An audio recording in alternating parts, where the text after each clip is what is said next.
Brightburn is the worst movie of 2019. If you're unfamiliar, Brightburn is a science fiction horror film. It's supposed to be a subversive take on Superman. Everyone knows the origin of Superman. A baby from an alien planet lands in a spaceship on a farm. He is taken in by a kind family couple, and they raise him to be America's greatest superhero. Now, there are other Elseworlds tales in which Superman lands in Russia, called Superman Red Sun, in which Superman becomes a dictator because of his surroundings.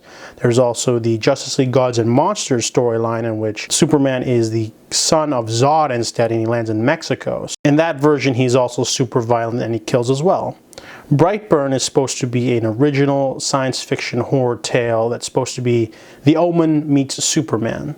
Brandon Breyer is a 12-year-old boy who is an alien from a spaceship. His parents couldn't conceive, so they adopted him. And however, one night while he's sleeping, he has a seizure of sorts because the ship is calling out to him. He wakes up with superpowers. He's got flight, super speed, super strength, and heat vision. Brandon then all of a sudden becomes a psychopath and starts killing people. That's pretty much the plot of Brightburn. The reason why Brightburn is the worst film of 2019 is because it completely and utterly squanders its interesting premise and concept. Two main flaws are the reason I'll go into. The first being is that Brandon has no real motivation. This movie doesn't have any themes. Brandon wakes up one day, he's got superpowers, all of a sudden he starts abusing them. They don't even go over his nature before he gets the powers. If we were to watch clips of Brandon maybe, hurting bugs or something, or killing animals, which is a little cliche, but at least we'd get that sort of mind sort of set that, even before the superpowers, he was going to be a problem child. Maybe his lack of empathy, his lack of emotion would eventually have him end up being in like a school shooter type situation. Instead, Brightburn just flips a light switch. One day he's just a kid with parents who's fond of his parents, and the next day he's heat visioning people in the face and killing people for no real reason. It just doesn't work because there's no themes of nature versus nurture. There's no before and after. It's just, he's evil, now he's got powers to back it up. No discernible reason. The second flaw is that Brandon doesn't have anyone to go up against him. After he gets his powers, he starts abusing it and starts taking people out that he does not like or disagrees with. However, no one can go up against him. He's a young boy with the powers of a god. There's literally nothing to stop him, no sense of urgency, no sense of opposition. It's like watching a young kid with a gun run around shooting everyone and no one can stop him for no reason. The parents are idiots. They don't share information for one thing, but they just keep saying, oh my god, our kid might be evil. Let's just stand around talking about it but not share information, and then let's just ignore it, and there's a huge character flaws. And there's just so many directions that this film could have went in. I can name like 5 or 6 right now off the top of my head after watching this movie.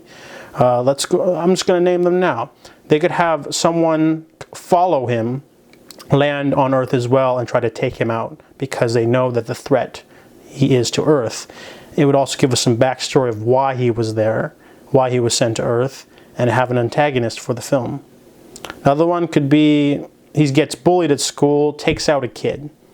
Maybe, punches him and breaks the kid's arm off or something. At least you'd have a more sympathetic angle that, nature versus nurture. If you were to put this young boy, in a volatile sort of situation with powers, it wouldn't go right. However, this movie tries to go for its own angle, which is a little bit interesting. He essentially stalks this girl who's nice to him, shows up in her room. She tries to tell her mom, thinks he's a pervert, makes fun of him in class. He breaks her hand with his super strength.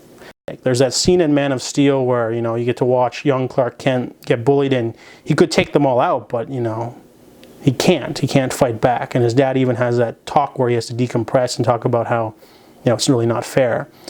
This movie has no nuance or anything like that at all. He basically it's more focused on the gory kill scenes than it is on developing characters or story. Another aspect, how about after Brandon gets adopted, he grows up, he's 12, his parents get killed by something. Maybe a car accident, maybe a robbery gone wrong. It would be like a Bruce Wayne in a crime alley sort of thing that would make him go over the edge, you know? And then maybe he ends up with a foster family, he doesn't like them, he decides to go get revenge for his parents and goes down a darker path.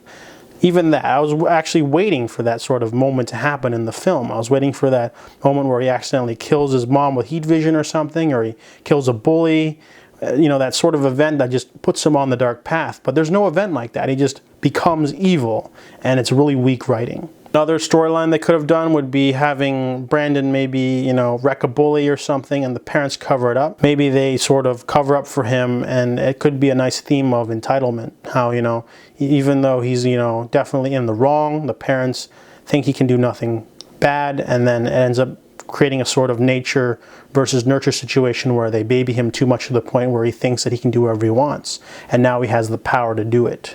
That would have been an interesting storyline as well. After naming all these other more interesting ways the story could have gone, it's just kind of depressing to see a film just sort of squander its premise completely. This movie started with an interesting premise. You know, what if Superman was evil?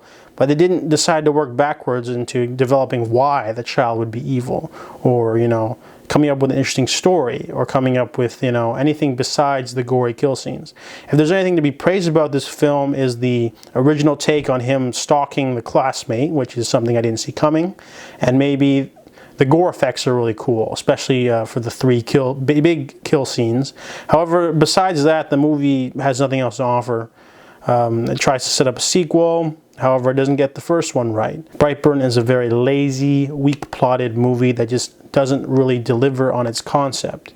It's only okay with doing the bare minimum, and it only makes me more angry that they plaster James Gunn's name all over this movie, saying, you know, from the visionary director of Slither and Guardians of the Galaxy and writer of Dawn of the Dead, when the only thing he did with this movie is produce it. It was written by his brothers, and it's probably, you know, something that he should be embarrassed about to have his name on.